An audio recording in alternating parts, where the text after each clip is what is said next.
everybody to today's Restoring the Sciences webinar. Our topic today is oikophobia, which translates literally to fear or loathing of one's home. Home, in this case, of course, includes not only one's physical surroundings, but a civilization's cultural roots and traditions. Our guest today is Dr. Benedict Beckeld. He's a philosopher and historian who published a fascinating book last year with the title Western Self-Loathing, Oikophobia in the Decline of Civilizations. Before we introduce our guest, let me tend to a little bit of housekeeping. This webinar is sponsored by the National Association. I'm Director of Science Programs there. One of the reasons we run this webinar is to give you, the audience, the opportunity to interact with our guests. We'll have a discussion between ourselves for about 45 minutes, after which we'll open up the floor to questions.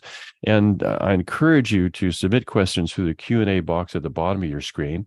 We can also handle questions in the chat, of course, but we prefer Q&A because it's a little bit more interactive. And also, you don't really need to wait until we open up the floor for questions. You can submit your questions there at any time. And again, I encourage you to do so. Okay, on to our speaker. Benedict Beckeld is a philosopher, and he has deep interest in political philosophy, contemporary culture, and the philosophy of history. He has an eclectic academic pedigree, including stints in Germany, France, and Italy. And he and I also have a common connection through the remarkable country of Namibia, where much of my research career was spent, and where, after completing his doctorate, Benedict did a year-long volunteer stint as a teacher in one of the Herero towns there called Ojumbindi. You can look it up if you like. Following that experience, he took on a position as professor of philosophy, Greek, and Latin at the American University of Paris.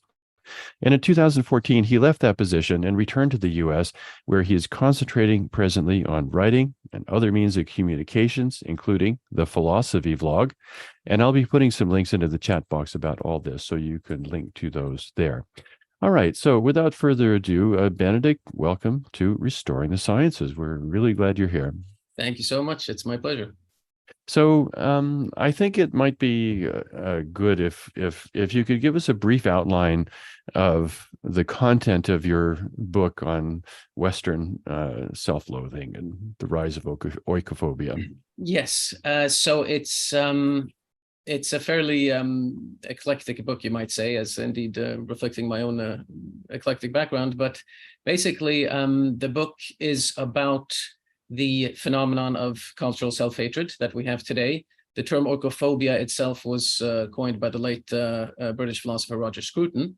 And he wrote an article or two about it, an article in a small book chapter about the topic about oikophobia in the West after World War II, and about how he noticed, and certain other intellectuals as well have noticed, that the West is beginning to become more and more self-hating.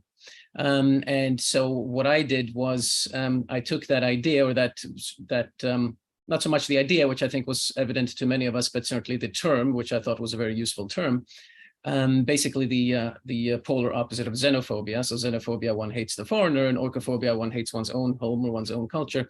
And I realized when I thought about this term that this is something that is recurring in Western history. It's not just after World War II, although also after World War II. But I realized that this is something that happens to many cultures cyclically as they begin to decline. And I realized that through my previous study of various civilizations and their literatures and philosophies and so on, I realized that this is something that had already started in ancient Greece. And we then see traces of it in Rome and in earlier Western empires, France, Britain, and so on, and now in the United States, and now, of course, in the West as a whole. And so in the book, Western Self-Contempt, the subtitle is Oikophobia and the Decline of Civilizations. And the decline is important because the decline is a big part of the argument. That is to say that this Western self-contempt doesn't just appear at any time in a civilization. It appears specifically as the civilization begins to decline. And so in the book, I lay out in a series of historical chapters what historical circumstances have to be given for oikophobia to be able to develop. And I use ancient Greece, Rome, France, Britain, and the United States as case studies. So you could say the book has a historical part and a philosophical part. So that's the historical part. In the philosophical part, I examine not just the historical circumstances, but specifically the philosophical arguments and the philosophical reasoning that was employed in order to justify cultural self-hatred. Not always wittingly, of course. People who hated their own culture, who despised their own culture, wouldn't necessarily have expressed it that way themselves. But we see traces of this, and we see how oikophobia develops as a type of relativism, and we also see how oikophobia develops as a type of positivism, the opposite of relativism. But so we have different sort of philosophical branches of cultural self-hatred, and so I lay out those as well in the book. And so ultimately, the book is you could say a philosophical, historical look at what makes oikophobia possible and why we have oikophobia. I think it's worth pointing out that lots of people have noticed that we have oikophobia. It's fairly common among a certain class of journalists and pundits and so on to always point out the fact that we're self-hating, but one doesn't really find a clear philosophical and cultural anthropological attempt to really explain why this is the case. And that's what my book sets out to do from a philosophical, historical, and cultural anthropological perspective. We could even say a word that is much better known than oikophobia today is woke or wokeism. And wokeism, I don't use that word so much in the book because I wrote the book in 2016, 2017. It took a while to get published because there was quite a bit of academic resistance to it, as one can imagine. So by that time in 2016, 17, the word woke wasn't so common, but I do mention it once or twice. But basically the sort of wokeism, or what's called wokeism that we see today, is essentially the most modern manifestation of oikophobia. So oikophobia is sort of the broader term of cultural self-hatred, and then that will express itself in certain different ways in different civilizations, but there are always certain commonalities that are there, stretching from our time all the way back to ancient Athens. And so that's essentially the book answers the big question of why all of this happens. So the most interesting aspect of the argument that you outline is you take a fairly, well, you don't bring a pejorative cast to the terms xenophobia and oikophobia. For example, you make the point that xenophobia, that is suspicion of strangers or dislike of strangers, is actually the mark of a civilization in embryo almost. That this is an essential part in the emergence of civilizations. And the other intriguing part of it was that you mentioned that oikophobia, the seeds for the emergence of oikophobia are actually sown, if you will, by the success of xenophobia. That is a society that is xenophobic in the neutral sense and results in the emergence of a civilization that actually sets up the conditions for the emergence of oikophobia. And so it's almost kind of a self-destructive, and of course this leads to this notion that there's a natural life cycle of civilizations. I wonder if you could expand on this notion that xenophobia can actually be a positive, positive, I don't want to get into value judgments, an essential aspect of the emergence of great civilizations. Yeah, no, but yeah, you're certainly right. But yeah, I don't use positive or negative so much, indeed, as you just said. That's actually something for which I've been criticized, because we live, obviously, as everyone knows, we live in politically quite polarized times. That's become a cliche, but a cliche for a good reason. It happens to be true. And so everybody wants a sort of warrior for their own cause. And so even though I've been criticized mostly from the left, I sometimes receive critique from the right as well, saying that I'm not sufficiently strident in my condemnation of the left, or that I'm not, that there is too much nuance for their liking, not conservative enough, or as the case may be. But that is really the point. I'm trying, although, I mean, I don't hide what I think about certain things. I don't believe that, which is actually also something I talk about specifically in the book. I don't think, certainly in the humanities and social sciences, that we can be completely free from bias. That's an illusion. So I don't pretend to be to not have an opinion on the matter, but I do try to be disinterested and not so much to condemn or to condone, but rather just to describe and to explain. And that's really much of what the book is about. And once one has that attitude, one can speak openly about things like xenophobia and oikophobia without feeling that one constantly has to sort of say sotto voce that this is bad or this is good. So xenophobia is, as you say, it's not that it's a good thing, but it is a quote unquote natural thing that civilizations go through. And that's oikophobia is a natural thing as well, because we see how often it happens.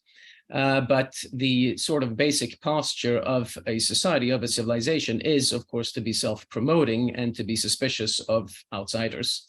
And then as the civilization spreads itself and comes into contact with other peoples and in some cases absorbs those other peoples, it naturally becomes more, it naturally becomes less hostile and friendlier to those other civilizations or to those other peoples. And so what was a process of xenophobia leads naturally into the oikophobic state. And that is the internal contradiction of oikophobia, that it hates that to which it owes its own success, right? A civilization hates that to which it owes its own success. Because in order to become oikophobic, a civilization has to have reached, and this is again something I talk about cyclically, that these are some of the historical circumstances that are prerequisites for oikophobia. A civilization has to have achieved wealth, leisure, victory over external enemies, so that there is a degree of peace and security. Once the civilization has those things, it can then turn inward and sort of start looking at itself, because it doesn't identify a common external enemy anymore, but becomes more solipsistic, and that enables oikophobia. And so a society that has not achieved those things, that has not become successful, that has not vanquished outside odds, does not become oikophobic. And that's something one sees very clearly in history. And yeah, so because we all, and that's also a little bit the psychological aspect of oikophobia, which is that we all require some sort of antagonist against which to measure ourselves, or by which to define ourselves. And when we all have external enemies, of course, that antagonist is very obvious. When those enemies have been vanquished, then the own society becomes the antagonist. Yeah. There are lots of examples of xenophobic societies out there, and of course, I'm thinking of groups like the American Indians, for example. They're very xenophobic, and not to ride on the backs of this horror that's going on in Israel right now, but the Palestinians are also a very xenophobic society, and so it's not the case that xenophobia automatically is going to set the seeds for the emergence of a civilization. What's getting in the way of the emergence of civilization from those points of view? Yes. So yeah, no, xenophobia itself is, as you say, it's certainly not a sufficient prerequisite. What's getting in the way of those societies that you mentioned is that some of the other prerequisites of oikophobia is a relatively free intellectual space.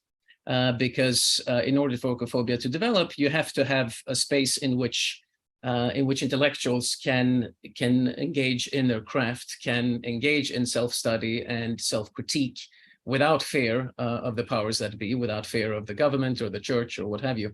And so this is the main reason why oikophobia is mainly a Western malady. Because we have had these things more than non-Western civilizations. It does happen a little bit. You can find it here and there in history in non-Western civilizations where they did have a reasonably free, open intellectual space and a degree of democratization. But since we have these so much more, we have oikophobia here in the West so much more as well. There has to be a level of so not necessarily full democracy, but there has to be democratization and at least a degree of egalitarianism, because that's how one can really have the free intellectual space in which to study oneself as compared to other civilizations. If there is this absolute aristocratic conviction that we are the best and that's all there is to it, and egalitarianism is nonsense, of course, one is not going to lapse into oikophobia because it's assumed that we are the best, our class and our civilization and so on. So a degree of egalitarianism, a degree of democratization, and an open intellectual space are parts of the prerequisites of oikophobia. And obviously they don't have that, well, certainly not in the Palestinian territories. It would be a joke to suggest that they do, but yeah. So. Yeah. It's an interesting, well, Islam presents a whole number of interesting case studies in this. In the case of Islam, of course, this was at a time when Europe and Western thought was in decline that ended up being preserved in amongst Arab thinkers, and at least in the first few centuries of the emergence of Islam, that seemed to be a very vigorous intellectual space going on. The kind of things that you were describing, a kind of self-confidence and whatnot. And what I'm uncertain about is the extent to which freedom of thought and freedom of inquiry were respected in those early Islamic societies. And if not, then how is it that the Arab civilizations fell into decline, basically around the 18th and 19th centuries? Yeah, so oikophobia isn't the only cause behind decline. There are many other reasons. This is also something I mention in the book a bit, that I'm not writing a sort of total history of how civilization develops and declines. There are many, and this is part of the problem with some of the people who engage in this sort of comparative studies, that they all have their sort of little pet cause or pet peeve, and they say it's all about this. And I say specifically that there are many various, many factors, economic and geological, sometimes ecological. It could be all different kinds of reasons why a civilization declines, pestilence, natural disasters, all different kinds of things. But that oikophobia, as we studied, as we studied in the West, tends to be one of those factors, certainly, that plays a part. When it comes to the Islamic civilization, they never really developed so far as to have oikophobia, as you said, because they were not democratic enough. But it is worth pointing out that some of the famous medieval Islamic philosophers, in many cases, did not actually take their religion all that seriously. And that's another thing. Religion tends to, the collapse, or not necessarily collapse, but at least the decline of religion is another factor behind oikophobia, because religion is so strongly tied to the roots and to the traditions of a society. And so if the religion declines, the support and the belief in the traditions, including the non-religious traditions of that society, tend to decline concomitantly. And so it's not a coincidence that the biggest oikophobes also tend to be non-religious, and that other things being equal, the more religious a person is, the less oikophobic they tend to be. And some of those Islamic philosophers did not take their religion very seriously, and that's probably part of what enabled them to become the interesting thinkers that they were. But in the case of why Islamic civilization collapsed, I think it's important to remember that there was never any such thing as a unified Islamic civilization. Just like there's no such thing as a unified Western civilization. Different Western countries have declined at different times and at different rates, as I think we also see today. And so that's part of it. They also had the misfortune of getting into the cyclical part, or into the declining part of their cycle as the West was rising. And so the fighting between Islam and Christianity, is the defining feature, really, of European and Middle Eastern history for 1,000 years. And so the Christians, there are many reasons one can study why the Christians prevailed in that struggle, at least at the time. And I do think that a use of reason and a fairly open intellectual space were parts of why the Christians ultimately proved victorious, because they had more room for innovation, more room for new ideas to rise to the top, as opposed to an Islamic culture which was ruled much more from the top down. Which we see, by the way, that of course one is not against an open intellectual space. An open intellectual space is, of course, a wonderful thing in many ways, and we all here, of course, have benefited from that. It's just that nothing is black and white, and it also tends to have this deleterious effect as well. Mm-hmm. So, what is it that maintains a healthy intellectual space? This this notion that prosperity opens the door to kind of ultimately destructive luxury beliefs, if you will. What is it that actually keeps a society vigorous and resistant to oikophobia? And you do make the distinction in the book that there's a difference between reflective self-criticism of your own society versus oikophobia. I wonder if you could elaborate on not only those differences, but what it is you think keeps societies from sliding into oikophobia, or at least delaying the onset of it. Mhm. I would say probably delaying rather than stopping it completely. But what delays the slide into oikophobia is mainly, I think, religion and a strong sense of a family. I think those are the biggest things.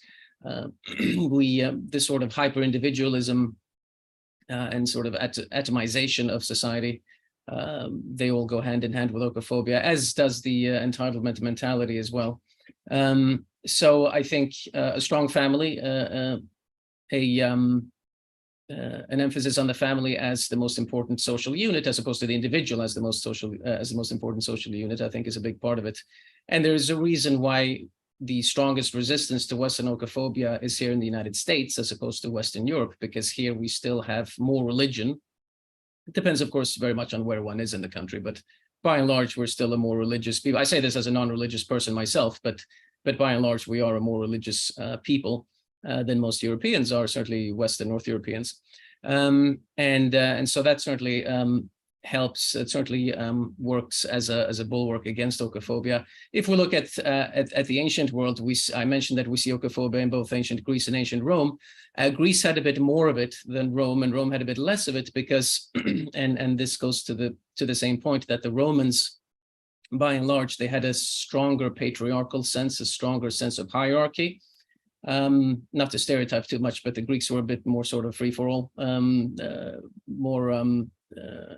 more fluid, if you will, in their intellectual movements and so on. Whereas the Greeks were about virtue and so on, and the Romans are about strength and manliness. Obviously vast generalizations, but by and large, those are sort of key words in their cultures, if you will. And that's one of the reasons why we have less oikophobia in Rome than in Greece, because this idea of hierarchy, of family, of manliness, and so on, anti-androgynousness, although one also does see androgyny develop in Rome as well. But those sort of attitudes work against oikophobia. Whereas an increase in androgyny and in hyper-individualism, they go together with oikophobia, basically. So that's sort of how to avoid the slide, or to delay the slide. I think you were also asking, let's see, did I miss something there? Well, you mentioned a number of things in your book, and you've how to distinguish, I think, between yes, self-critique. Sorry, right. That's right. Yeah. So it's difficult to draw that distinction, and I say so because even something that we like, that we think of as something positive, will sort of serve as a stepping stone to a full-blown oikophobia. But certainly one distinction is that I basically talk about three phases, three sort of paradigmatic phases, if you will. One is this initial, very xenophobic and self-promoting phase, where one simply takes for granted that one's own civilization is the best. And then the sort of middle phase, where one still has a strong sense of identity and a strong sense of self-promotion, but it's based on comparative study. One has compared oneself to other civilizations, and one thinks that one's own is actually very good. And then this sort of knee-jerk reaction in the last phase, where it's simply assumed that other civilizations are at least as good as or better than one's own civilization. And this sort of measured critique, coupled with gratitude for the good things that one has, I think gratitude is a big part of it. Understanding that one can criticize certain aspects of one's culture, but that one is still grateful for the many good things that one has from it, would be a hallmark of self-critique, whereas the sort of knee-jerk assumption that whatever is wrong in the world is America's fault or the West's fault, that's when we talk about oikophobia. It's a bit of a spectrum. Sometimes it's a sliding scale. Of course, what's oikophobic to one person might not be quite so oikophobic to another. And I do say in the book that because this is somewhat subjective, it's difficult to say exactly in every case, this is oikophobia and this is not. But the point is that we see the sort of development toward more and more extreme forms as the society declines in its historical trajectory. So, yeah, you mentioned, well, there was a quote that stood out for me from chapter 11 of your book, and the title of that chapter is "Confluence of the West." And let me just quote here. It is with every passing day more and more the case that all of the West is tottering under the weight of its oikophobia malaise. Now, the question I'm wondering is, to what extent is this kind of a force of nature? You know, you mentioned that there's kind of a progression through the stage from, genuine reflective self-criticism tempered by gratitude versus what seems to be the spread of self-loathing amongst our students today, our culture for that matter. And what's driving that? I can't escape from a parallel with the sciences, for example. You know, if you look at the amount of money that is poured into the sciences, you see that it's been increasing exponentially since 1950, when we began this experiment of federal funding of science. And with that has come a kind of oikophobia in the sciences as well. And of course, scientific research is not the only source of revenues. That's enormous streams of revenue that are flowing into the universities. And one has to ask, to what extent are we subsidizing, tilting our society towards from reflective self-criticism to basically full-blown oikophobia? In other words, to what extent are we subsidizing this? And political subsidies are at root a political act, and they're self-inflicted. And do you think that our generous funding of research and in the universities as well as education is actually fueling the rise of oikophobia in our cultures? absolutely, I think that's definitely the case, no question. Since our educational institutions themselves are controlled increasingly by the progressives, any funding they receive will automatically be funding for oikophobia. I don't want to generalize too much. You can find certain people who identify as progressives who are more or less oikophobic than others. So they're not, I wouldn't say they're necessarily all oikophobes, but that tends to be the case. And that has actually something that's, this is one thing though I like about the United States, the fact that we have such a federalist system. So if you find yourself in Sweden or Germany or one of those places, it's basically any funding for education everywhere is all the same. Whereas at least here in America, we have a certain competition between different intellectual institutions or between different educational institutions, and some of which are more or less oikophobic than others. I mean, what they're doing now in Florida, for example, that they're removing funding for things like critical race theory and that preach the moral turpitude of the United States.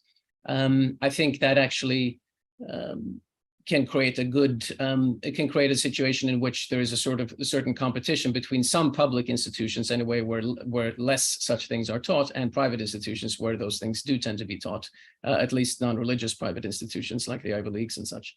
And so I think that's a healthy competition that can exist where the public universities, where people who realize that they don't want those things, they have some place where they can go.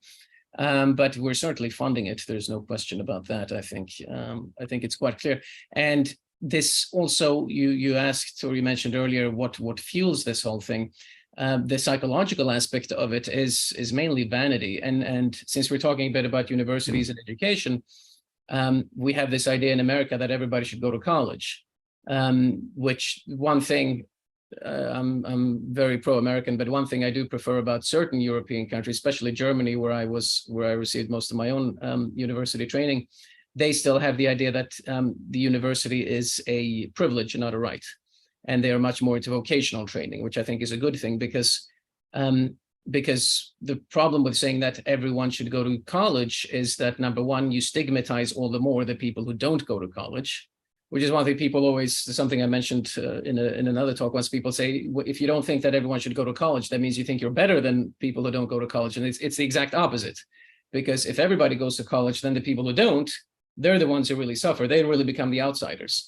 Whereas if we understand that privilege, that college is a privilege, and some people who have a certain skill set should do that, and other people who have another skill set, they should go to vocational training or something else, whatever it is they want to do, then we all become much more useful to each other, because the idea of everyone going to college makes everyone into a self-appointed expert. It makes everyone into an intellectual, if you will.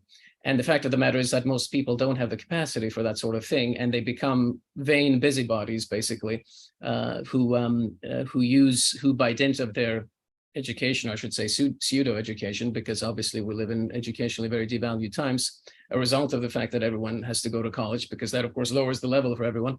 When everyone becomes an expert, when everyone becomes an intellectual, the individual becomes the sole social unit, and it becomes the most important social unit, because one thinks, well, I have all these brilliant ideas, and now I'm going to tell you people how you should lead your lives, and I'm going to explain to you how evil America is, and so on.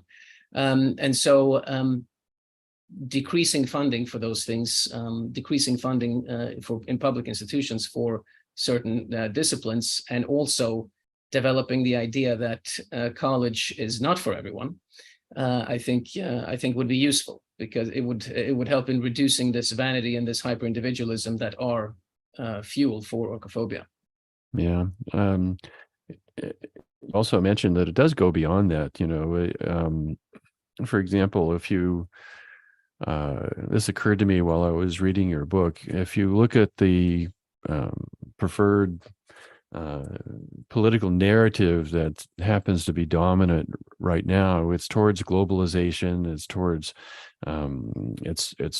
centralization of monetary policy, of economies, centralized decision making now applied at a global scale. You know, that's really setting the seeds for the kind of oikophobic division between the intellectual elites, if you will, and the rest of us, basically. And of course, one of the remarkable things to have happened since 2016 was the emergence, actually it goes further back than 2016, was the emergence of kind of a populist resistance to this, and of course, most notably in the person of Donald Trump and and his followers. And what's your perspective on, for example, the idea of populism as a break against these kinds of oikophobic trends that seem to be playing out so strongly on our globe today at a global scale? Yeah, I will horrify some of my fellow academics or former academics by saying that I'm actually, my disposition to that populist movement is quite positive, actually. Which is not to say that there aren't certain problems with it. I mean, for example, the sort of cult of personality that has developed around Donald Trump specifically, I don't think is very healthy for sober thinking. But by and large, I'm in favor of it. And this is actually another reason why where my American patriotism once again comes to the fore, because this populist resistance is stronger here, of course, than in any other Western country. One sees it also in Europe, in Western Europe, to some extent, but it's much weaker. Whereas here, there is this sort of, there is a bit of a counterculture, if you will, including an intellectual counterculture, which is something I think we can be quite pleased with. It doesn't mean one has to agree with every aspect of it, but it's good to have that choice. And of course, when you have that broader space, that, of course, makes it possible for us to have conversations like this one. Whereas in Germany, for example, there, you get fined for even just mildly right-wing speech, and similar in France and Sweden and elsewhere. So England, of course, as well. So I think it's by and large a good thing. It's this sort of balance between the two sides. I'm not completely hostile to every form of progressivism, and it's one can easily, saying these things, one can easily be accused of being atavistic and of sort of wanting to go back to some long lost golden age or something like that. That's not the case. There are certain positive aspects one can find with progressivism here and there in specific areas. So I do think a certain balancing act between those two sides is required for society to flourish. But in most of the West today, the progressive side has so completely gotten the upper hand that we've lapsed into oikophobia and other problems. Here we still have that populist resistance, and I think that's a good thing by and large. Yeah. Is there any way to arrest this on a global scale? I don't think there is, to be perfectly honest. I am on a global scale, probably not. Well, the one way to arrest it on a global scale, but that's not a solution that I think anybody desires, would be such as through a major war with China or something like that, because obviously that's something that would make a lot of people sort of rally together. And one sees this, of course, on a smaller scale. We had this, these internal divisions about judicial reform in Israel, for example, and obviously something very germane right now. And because of this attack a week ago, this very barbarian attack, Israeli society is more united and patriotic than ever. And something similar could happen on a larger scale in the West as a whole if some development like that were to take place. Of course, I don't hope that that's the case, obviously. Barring that, it's difficult to see how on a global scale such a thing can be arrested. I am more optimistic about on a local level. And there, once again, I would come back to the United States and say that here, at least, we have communities where such a thing is possible. Whereas, for example, in Germany and elsewhere in Europe, everyone pretty much thinks the same. It's something I've written about elsewhere, the fact that there's a much smaller room of possible opinion in many of those West European countries, which is not the case here. So, yeah. Yeah. I see some questions are starting to stream in here. Thank you for those. We're going to be talking for a little bit longer between us, but please do put your questions in. Okay, so just turning to a kind of a nebulous kind of idea or broadly theoretical idea, your notion that civilizations go through this progression where each subsequent stage, the seeds of each subsequent stage is set by the previous, and these appear at the time to be very nice things, like the opening of free inquiry, acceptance of other civilizations into your polity, and so forth.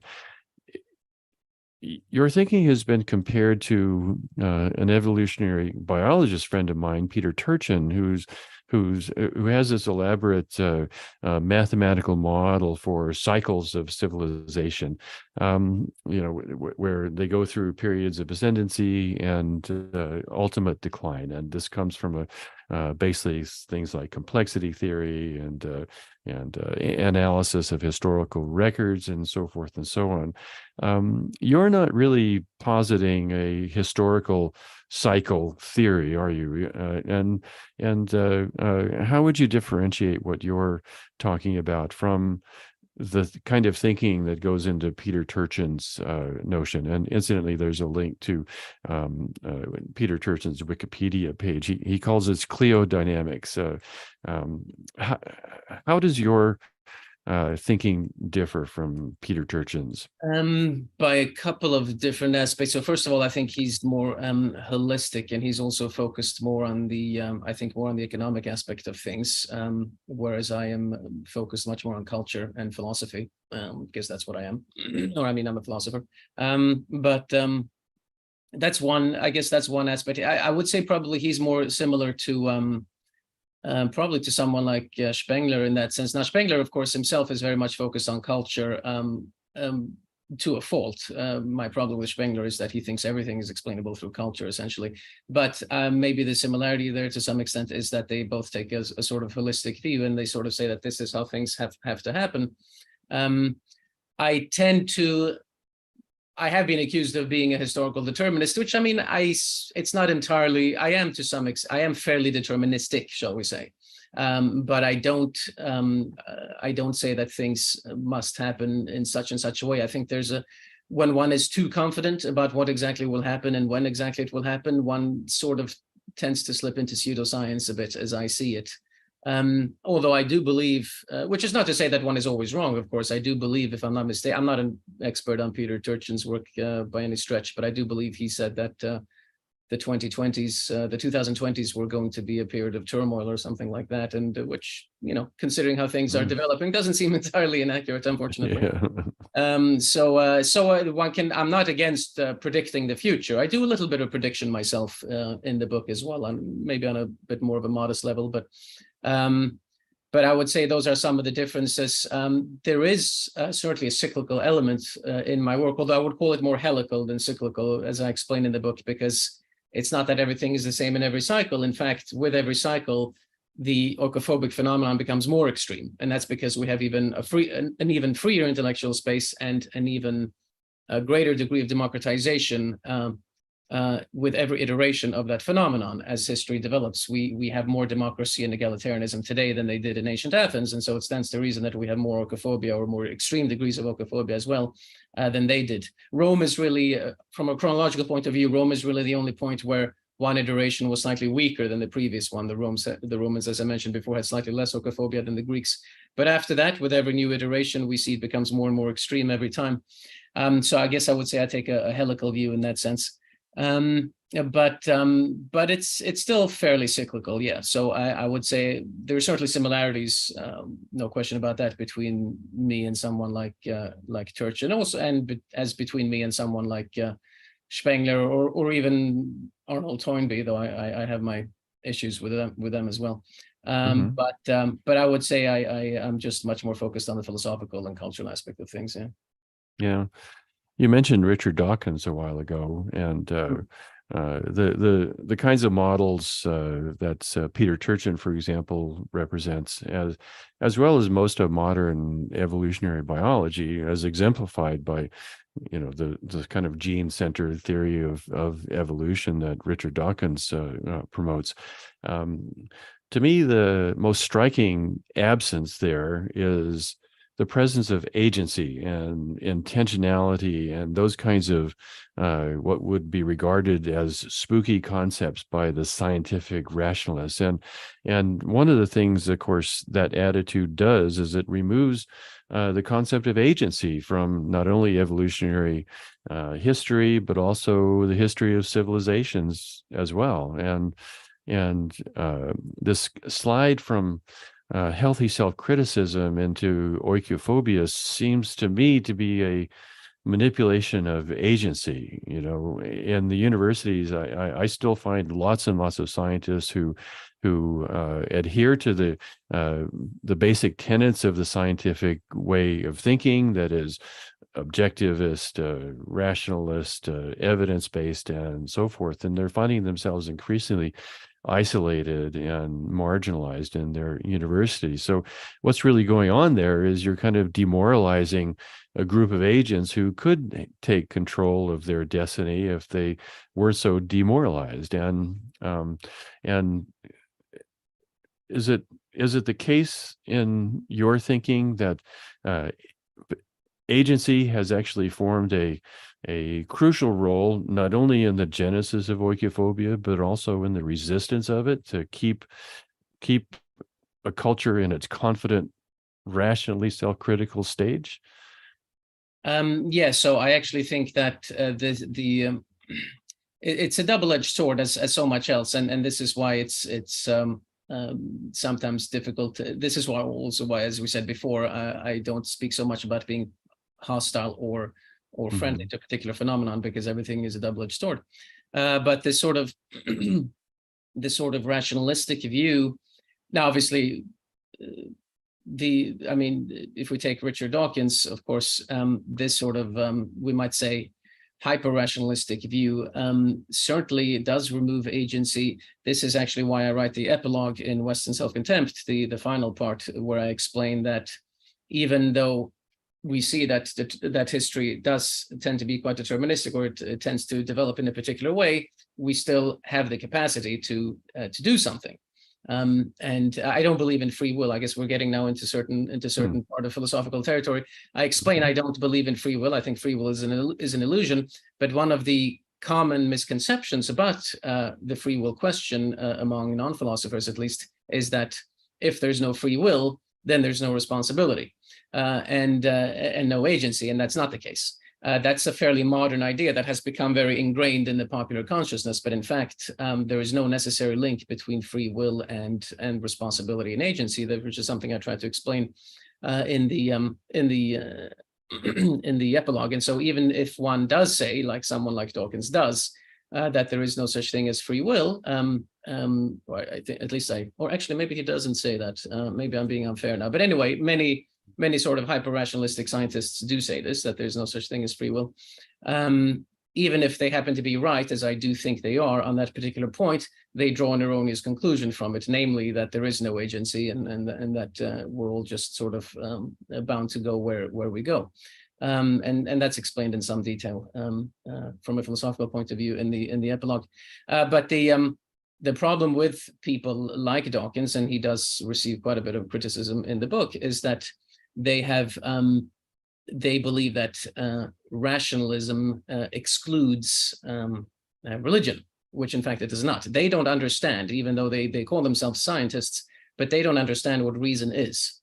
There is the ancient conception of reason as logos, which is much broader than our own conception of reason, which includes a certain virtue and connection in the universe and so on. But reason in the modern sense, and this is how they use it, is a tool. Reason is a way of performing a particular action. You can do something rationally, or you can do something irrationally. Reason is a system of inference. But these people like Dawkins and Steven Pinker and others that I criticize in the book, they think that believing in God, for example, is irrational. And they believe that, or that supporting nationalism or whatever it may be is irrational, but it's not. It's simply a belief. Believing in God is neither more nor less rational than not believing in God. These are beliefs, and that's not what reason is about. And so they have abused reason, and these hyper-rationalists have abused reason for oikophobic ends and for anti-traditionalist ends, very much in line with the Enlightenment figures like Voltaire and Rousseau and such people, who believed that reason points in a particular socio-political direction, but it does not. Reason is simply a question of inference. And so one can have all these various beliefs while still being perfectly rational. And I think that it's this. What is also, of course, ironic is that this emphasis on reason, as opposed to religion and tradition and so on, leaves the room open for oikophobia to come in and for postmodernism in science to establish itself, which is ultimately contrary to the views of the scientists themselves. Because if you're engaging in natural science, you believe that there is such a thing as truth, and it's your job as a scientist to find it in your particular field.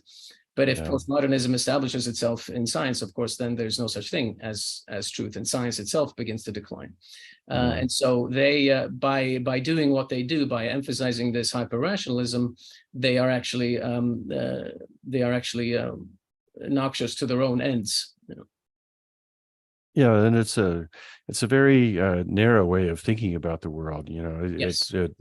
Among other things, it doesn't take into account that, you know, maybe life is a unique phenomenon that's different from physics and chemistry. You know, it might be based in those physical worlds, but nevertheless, you know, it seems to be a distinctive phenomenon compared to, say the combining of hydrogen and oxygen into water, and of course that's where the exclusion of agency comes in, and you know, maybe we just haven't learned how to think about what free will is. You know, Richard Dawkins has probably said things that support every possible point of view, because he's that Right. he's that kind of he's that kind of polemicist. But the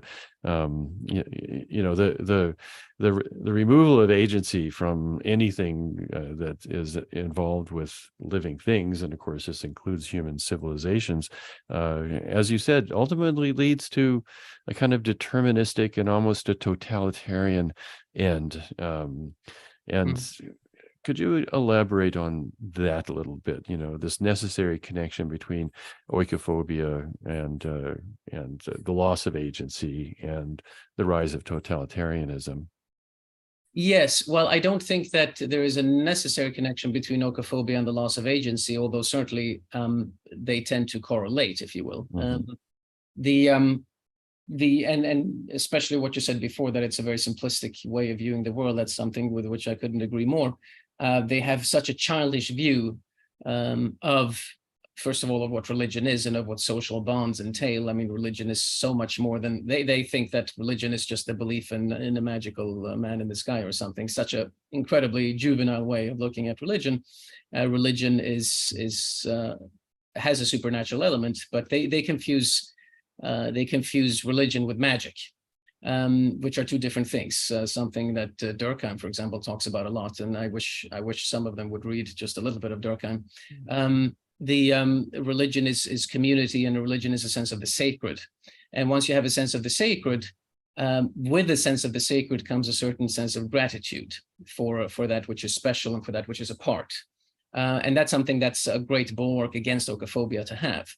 Because gratitude, if you believe that there is a creator and if you believe that there is something sacred, you are grateful for the sacred, you are grateful for the creation. Whereas if one does not believe those things, then of course it's much easier to be ungrateful for everything that one has. When it comes to agency in particular, if one believes, and again, I want to emphasize that there's not a necessary connection. Philosophically speaking, I am a nominalist, which is to say, I don't believe in any of in the supernatural. I don't believe in. I do believe that we are matter, and that's it. But most people who do share that belief of mine, they do couple that with a loss of agency, which again is why I write the epilogue to explain why that's a philosophical step that is not at all necessary in any way, and is based on a misunderstanding, really, of what free will or of what responsibility and of what agency entail. But certainly, it's a bit of a contradiction, because a lot of the oikophobes, they tend to be very progressive as well, and they tend to feel that they want to hurry along the progression of society. So in that sense, they act as if they have agency in a certain sense, because they keep agitating for the progression of society. Just like Marx said that, well, it's inevitable that we'll have a communist state, but we can hurry it along through our actions. But on the other hand, of course, they use this supposed lack of agency to excuse all kind of behavior on the part of criminal elements, for example, and by other cultures. For example, when other members of other cultures do something of which we don't approve, they take away the agency from those people and say, well, they're doing this because of Western imperialism or what have you. And that lack of agency, that loss of agency, is certainly easier to insist upon if religion has collapsed, and if we have replaced religion with a sort of hyper rationalism, which thinks that it's more rational than religion. Yeah.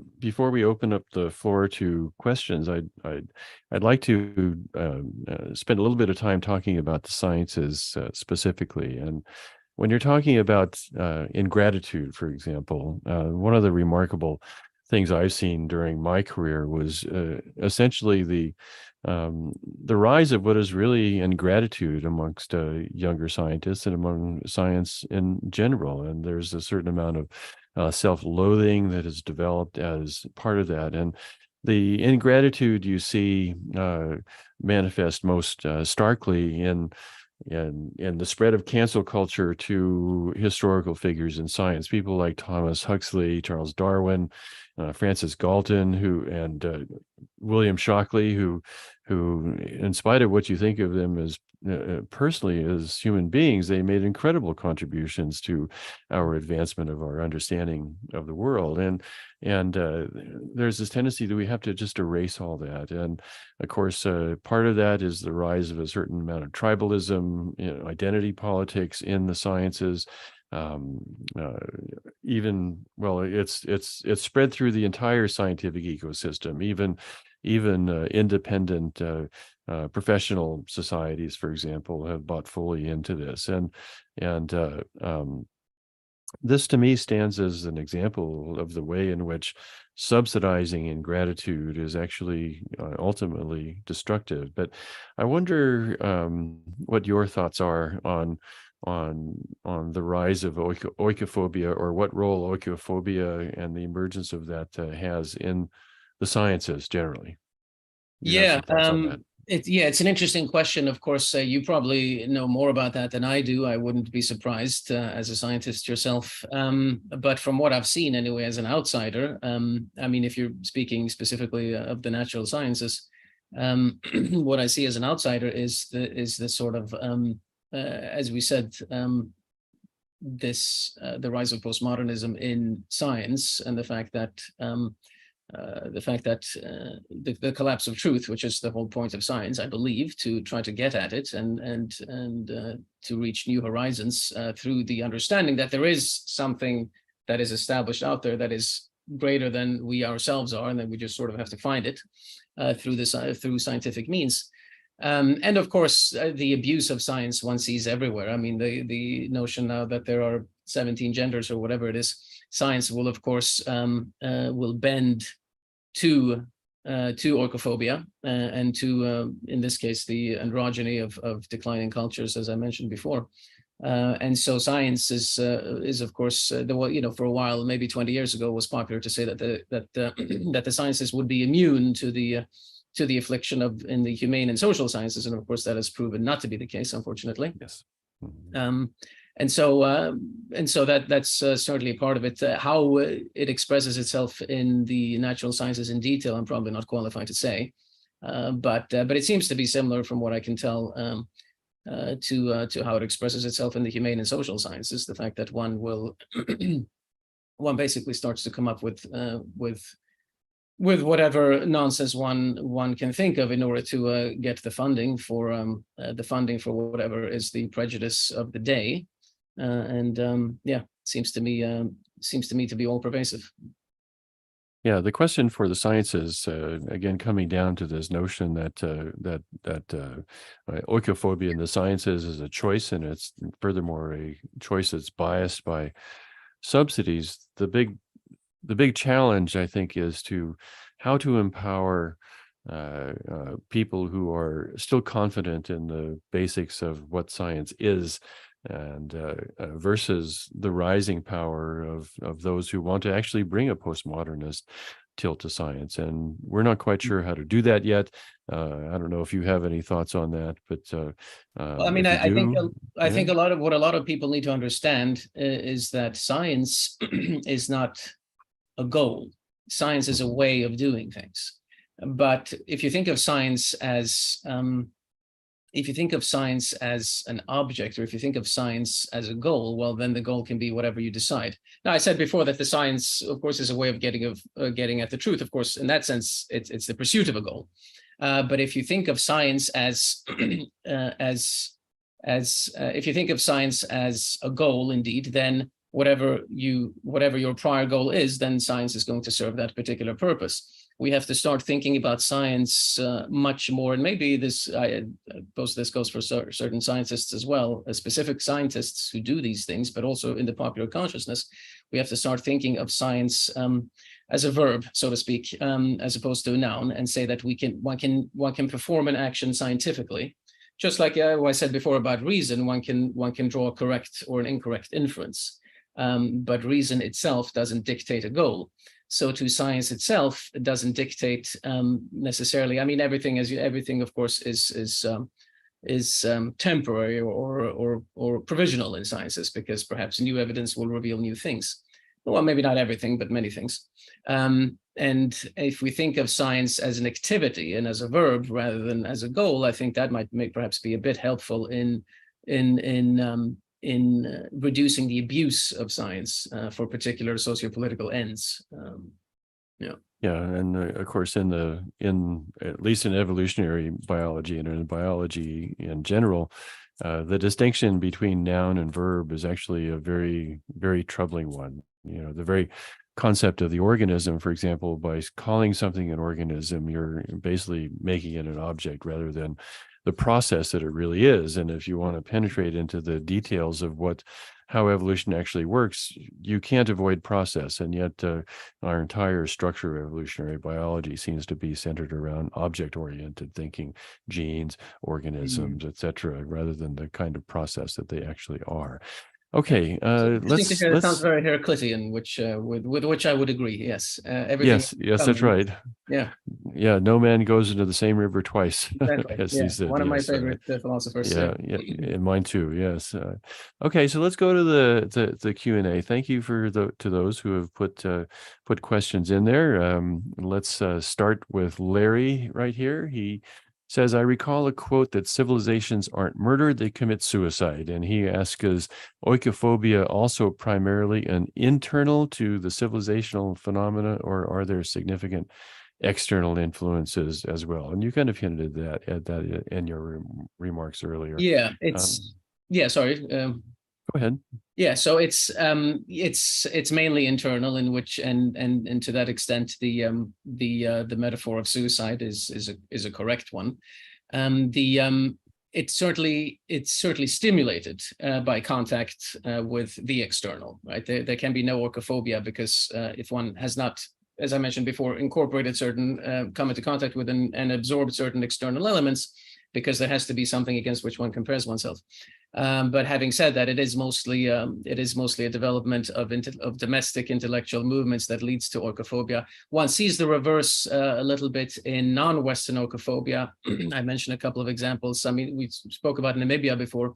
So the sort of very typical oikophobia one sees in many African communities is almost entirely external, because they did not develop these sort of intellectual movements that we had in Europe and North America, but by coming into contact with the colonizers and with the Western external, they come to disdain their own traditional culture because they see all these amazing things that Westerners have that they don't have. And so there's a segment of tribal populations in, for example, Namibia and other African countries that starts to disdain their own tribal village life and their own traditions, because they've gone to the capital city and they've driven cars and gone to movie theaters and so on.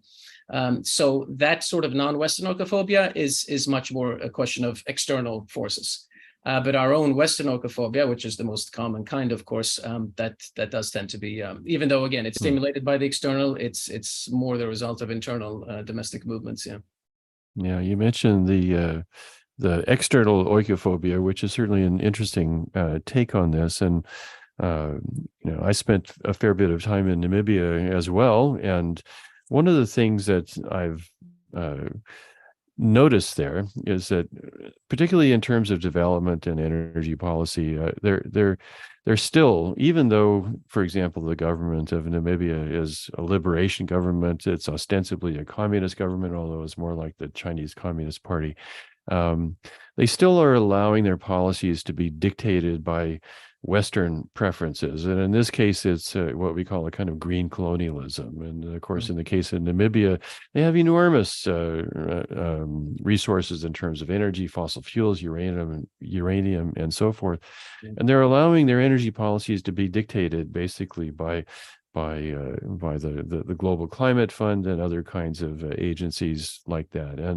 And it bespeaks to a similar kind of lack of self-confidence, I think, that somehow their governments, to do the responsible thing, have to listen to Western thought and so forth. And that to me is one of the real tragedies of Africa right now, really, is that enormous talent, enormous resources. There should be no reason why Africa is poor, and yet they allow themselves to continue to be.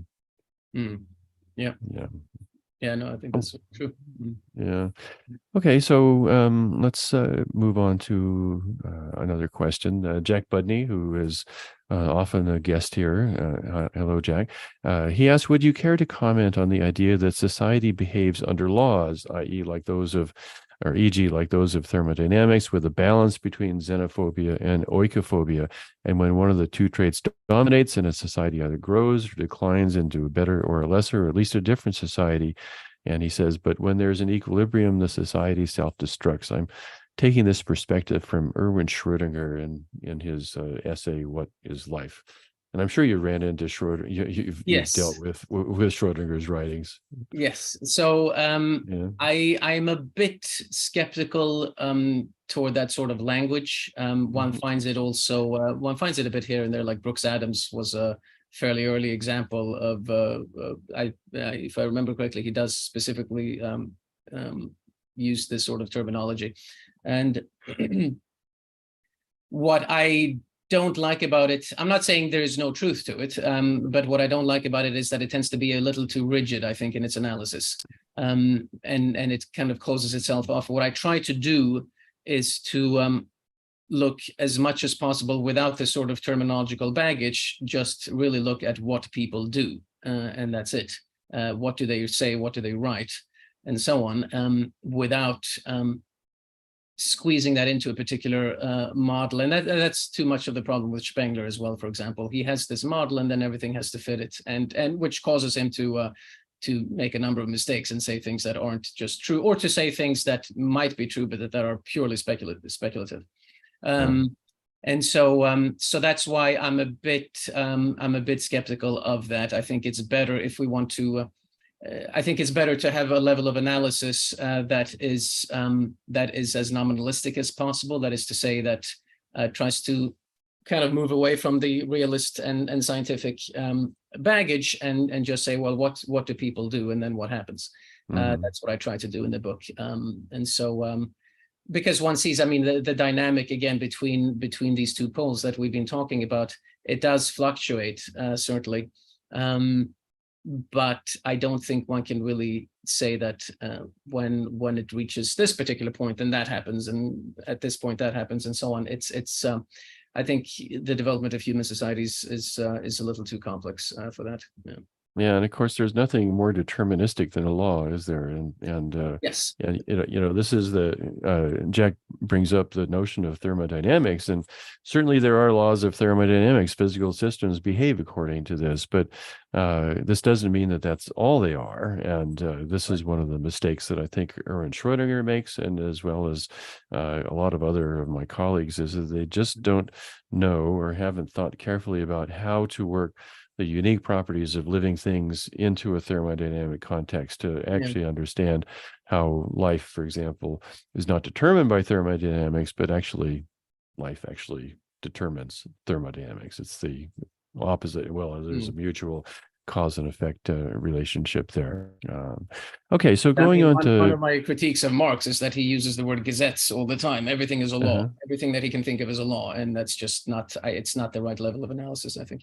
Yeah, and of course we've seen the consequences of that kind of law-based thinking, haven't we? It's okay, so going on to John Bainbridge, he asks, does the attack on Western culture or civilization from within also entail a rebellion against objective truth and reason as elements of our intellectual heritage? So, in other words, do the two go together, which seems to be the case now with the rise of postmodernism in our intellectual life? And if so, does that make it different from past oikophobias that you described in your book? So this is an interesting question, which is why I spend quite a lot of time on this exact question in the book. So I can't do full justice to it here because it's a couple of chapters. What I basically do in the book is I have one chapter, oikophobia as relativism, fairly early on, because that happens earlier in history. Oikophobia in the as an expression of relativism, or relativism as an expression of oikophobia is a better way of putting it. That happens already in Greece. And then you have this other guise of oikophobia, which I call then oikophobia as positivism, which of course is the opposite, positivism, in the sense that we can all progress toward a particular goal and that this is the best thing, which is anti-relative. I talk about that a little later in the book because that arises later in history. But what happens, and this is basically the answer to the question, what happens in modern times is that these two streams of oikophobia have come together, even in the very same people, which of course makes them not very philosophically rigorous.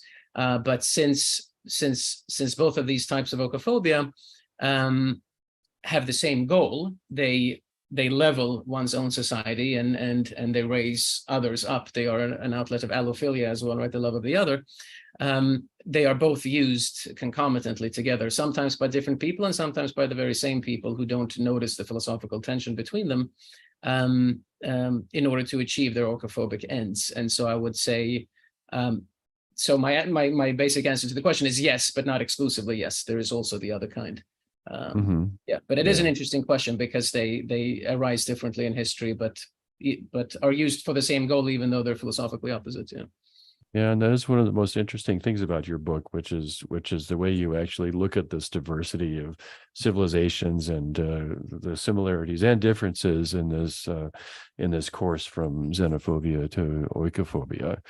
All right, so Dave Peterson, next question. He asked, "What's the course of oikophobia? What comes after?" Which I think is probably the most germane question right now, because you've spoken about the typical course, or well, not typical, but the various courses from xenophobia to oikophobia. What comes after? Can a culture survive it, he asks. Right, yeah, so this is one of several reasons why we are lucky to live in the modern era. When you have roving barbarian tribes everywhere, as in the ancient world, what comes after oikophobia is something like the Middle Ages after the collapse of Rome, for example, or the fall of the Greek city-states and so on. So those are all very unpleasant things, of course. Nowadays, because we are not surrounded by barbarian tribes, certainly not here in the United States anyway.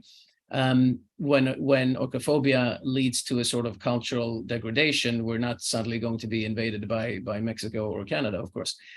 So in that sense, we're lucky. So what tends to happen to modern Western states when they become oikophobic is simply that they lose power on the world stage. They become historically irrelevant. As Spengler might put it, they sort of exit the historical stage, if you will. So a country like England, which used to rule the world, basically, becomes just a backwater. It doesn't. I mean, England is a nice enough country to be in. It's not a backwater in that sense, but its golden era is over, obviously, and it becomes focused on the very small. And this is another way we can see that oikophobia is more progressed in Western Europe than here in the United States, because in Western Europe, the things they quibble with each other about and that they fight about tends to be the sort of geopolitically and historically irrelevant, whereas here we argue with each other about larger questions, because here we are declining, but our golden age, if you will, or the peak of our era is not far behind us. And so on our trajectory, we're further back. And so the debates that we have here make a big difference. When a Republican or a Democrat wins the presidency or wins local elections, that makes a real difference in people's lives, which is not the case really whether the so-called right or the left in Europe win. It doesn't really change anything, because they all think the same thing, because they have exited their historical stage, if you will. Now, the point about roving barbarian tribes, that is, of course, less dramatic today, but one does see it, of course, to some extent in the sort of unlimited immigration that takes place to a lot of European communities. Now, that's not, of course, as dramatic as Rome being overrun or anything like that. But it is a similar theme in the sense that if the French, for example, no longer believe in their own culture, they do believe very much in the culinary aspect of their culture, but that's about it. If they don't believe that there's anything worth preserving, well, then it doesn't really matter who lives there and who doesn't. And so in that sense, we see what comes after oikophobia, in the sense that multiculturalism comes after oikophobia. This, of course, was a big problem in Rome as well, multiculturalism toward the later parts of the empire. Multiculturalism becomes after oikophobia, and that, of course, or not after, together with oikophobia, but then that leads to a weakening of the state as well, because one can't agree on anything anymore. One agrees on the politically, one agrees in the sense that one has political debates about the irrelevant, but in terms of what the ideals, what the cultural what the ideals and principles of a civilization should be, they become irrelevant. They become watered down, and so that's basically what happens.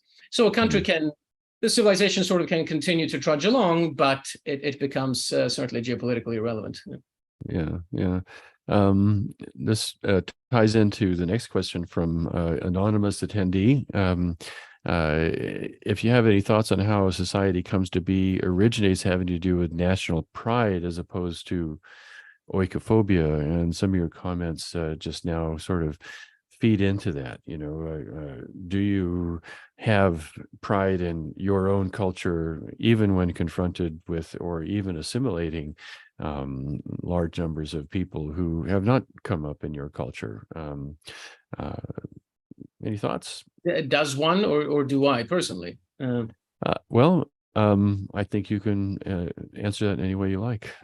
Yeah, well, right. Yeah. Well, there is a certain, I'm not sure if that's the question. There is a sort of something which I also talk about a little bit in the book, and somebody on the left criticized me for not talking about this, who hadn't read very carefully, because it's definitely in there.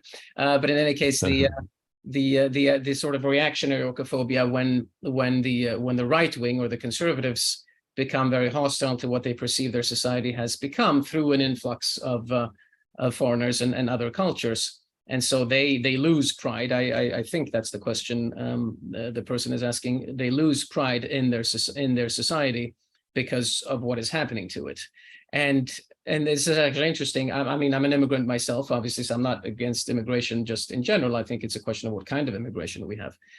But as an immigrant, I came to this country for the first time in the mid-90s as a teenager, and I noticed that in those days, it was only the left that was outraged if one said that America is the greatest country in the world, whereas the right would say, yes, of course we are. Whereas nowadays, if one says to certain segments anyway of the right that we're the greatest country in the world, they are equally outraged because they perceive America to have declined to such an extent through the influx of other cultures and through androgyny and oikophobia and so on, that they are outraged by the idea that we would be the greatest country in the world. And I think that's also important to guard against, because I think the right, not all of it, but certain segments of it, it's not all of the left either, of course, but I think certain segments of the right now are turning into the monster that they are fighting, because they lose their gratitude as well. I was speaking to a family member of mine a while ago about after the Supreme Court had struck down affirmative action.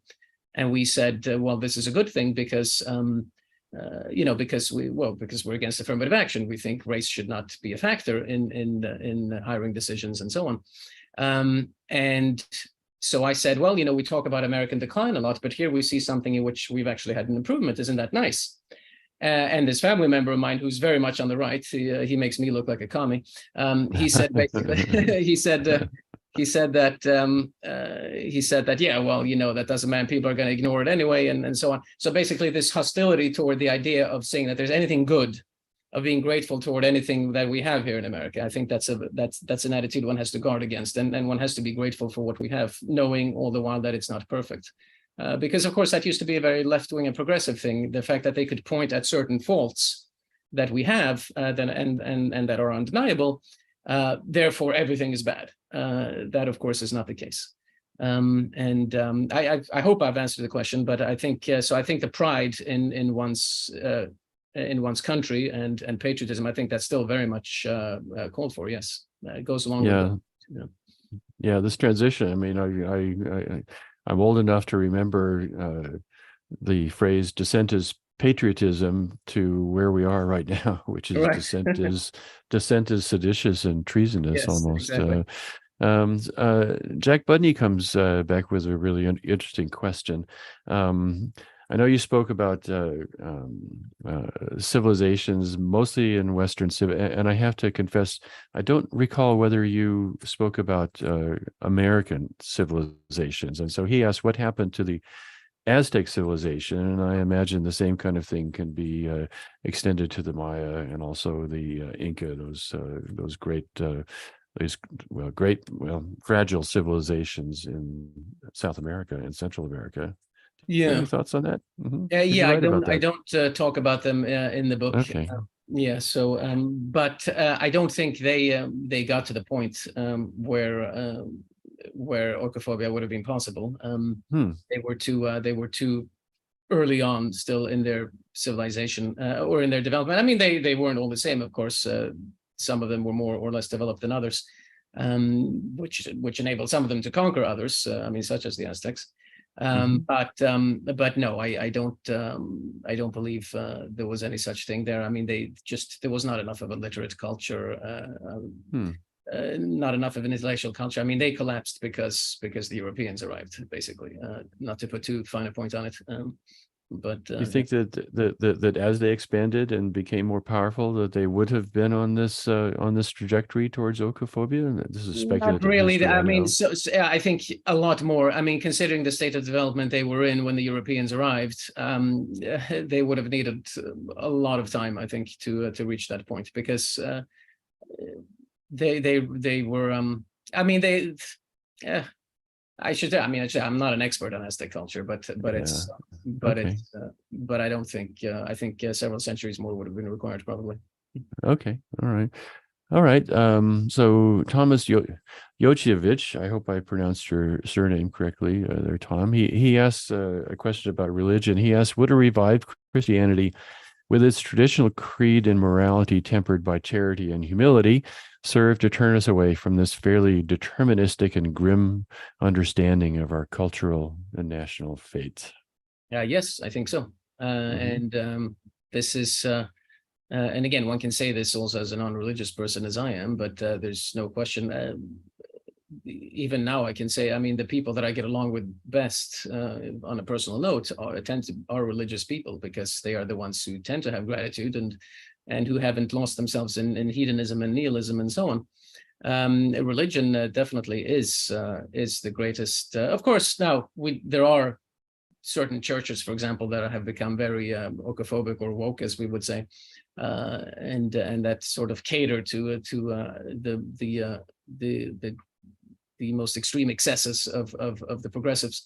They do exist, but by and large, other things being equal, certainly religion is certainly something that would help. Yes, which is again why we have less. Why oikophobia is less widespread here, although it is quite extreme where it does exist. It is extreme, but it's still less widespread here in the United States than in Europe. I mean, in Sweden, I mean, Sweden is an atheist country. Practically everyone there is an atheist, and they have completely abandoned the idea of a sort of a national culture, of a Swedish culture. Okay, that's been fueled by a considerable amount of immigration, Yes. hasn't it? Yeah, absolutely. Yeah. Okay. Randy Wayne, our friend, he asked a kind of a very broad question. He asks, can you explain how one who is nothing but matter can have agency? Since matter does not have agency, how does the agency emerge? So this is getting into one of those deep philosophical questions. If agency exists, where does it come from? If It we're doesn't come from materialists. anywhere. Yeah. So, and this is something I talk about at length in the epilogue. So the idea of I give a sort of a brief history of free will in the epilogue as a sort of prelude to this discussion of this question about how free will developed and so on. And obviously agency, the idea of agency and responsibility existed long before the idea of free will in the history of ideas. But agency exists in the sense that, now this is going to sound very reductive, and that's not how it's meant. And that's why I wrote a lengthy epilogue to explain why it's not reductive, or in part to explain that. But basically, if you prick yourself on a thistle or something like this, you're not going to like that thistle. You're going to remove it from you. You might like a rose because it smells nicely and it's beautiful, even though supposedly the rose did not have agency in being the way it is.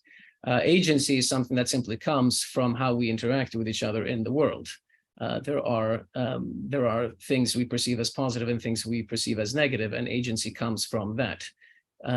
whether we freely chose to do what we do is not necessary for agency to be established. Already David Hume says this explicitly, actually, in a treatise of human nature. He waffles a bit, actually, on the question. I guess he's a little worried about what people might say, but it's not a novel idea. Which is why then Kant, of course, who was rather alarmed by this and started doing his whole thing with the critique of pure reason and everything. But agency itself is simply a practical result of what happens in the world, and it doesn't really need to come from anywhere, if that makes sense. Again, I know it sounds reductive, like we're just it's like we're plants or something like that, which is not how we are. Obviously, we're more than plants. We're more than animals, and this is again where a lot of oikophobes go wrong, and they think that these metaphors mean that we really are nothing but animals, which of course is not at all what I think. But that is basically agency. Yeah. We're approaching the close of our time, so I apologize if we didn't get to everyone's question, but I'd like to close on one question. This is from Larry. He says, I'm curious about the cognitive dissonance aspect. For example, in recent days in particular, I've watched members of the LGBTQ community come out in vocal support of Hamas, an organization that, to put it mildly, does not approve their lifestyle. How far can this sort of ignorance of reality extend to satisfy a need to hate your own society? Provocative question. Yes, I love the gays for Palestine is my favorite. I think they would be executed immediately if they went there. They would have to go to Israel right away, where they could live in peace. So yeah, I mean, cognitive dissonance is a generous way of putting it. Most of it, I think, it's simply ignorance, but of course it is fueled by oikophobia. If one hates one's own society, one is of course the enemy of my enemy is my friend. One is going to naturally, if you will, ally with Hamas or any other force that is perceived or that is hostile to the United States. And most of it is simply fueled by ignorance. There is also certain naivete in the sense that even if one recognizes, one looks at the pictures of decapitated Israeli and Jewish babies and so on, even if one recognizes that, wait a minute, well, they did something bad here, which at least maybe some of them recognize, one would hope, there is still this idea that, well, they did this because of Israeli occupation, and so it's not really this, which goes back, of course, to the point about agency that we discussed before. I should say, quote unquote, Israeli occupation. It's a whole other discussion, but it's not actually occupation. But anyway, but in any case, one does this because one perceives the Israelis are being aggressive, and so one takes away agency. And the reason I say this is also very narcissistic, because one believes that Hamas and certain other groups, if only left alone, or if only not in this situation, they would think of the world exactly as we do, and they would be welcoming of gays and other people. Which of course is not the case, because an oikophobe tends to be a narcissist because he's not grateful. He thinks he's the best thing there is, and so he thinks that surely everyone thinks as I do, because I'm right about everything. And so one believes that Hamas really has the same ideas as oneself does, only that because of external circumstances, they act the way they do.